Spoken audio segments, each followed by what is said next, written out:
Hello everyone, কেমন আছো সবাই? আশা করি ভালো আছো। আজকে সরস্বতী পুজোর সেকেন্ড পার্টটা নিয়ে চলে এসেছি। মাঝে এতটাই ঠান্ডা লেগেছিল যে তোমাদের সঙ্গে কোনো ভয়েস ওভার দিতে পারিনি।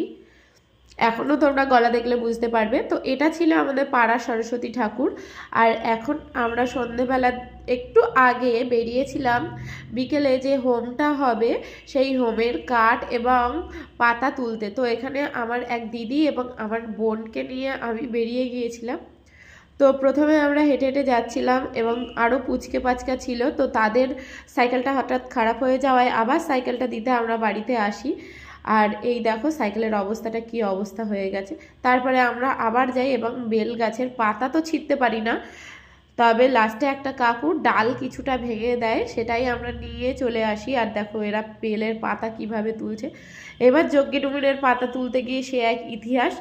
যজ্ঞে ডুমুরের পাতা তুলতে গিয়ে পুরো পাতাগুলো ভেঙে চুরে নিয়ে আসলো। আমি অবশেষে বললাম থাক বাদ দে, ওগুলো আর লাগবে না, যা আছে তাই থাক।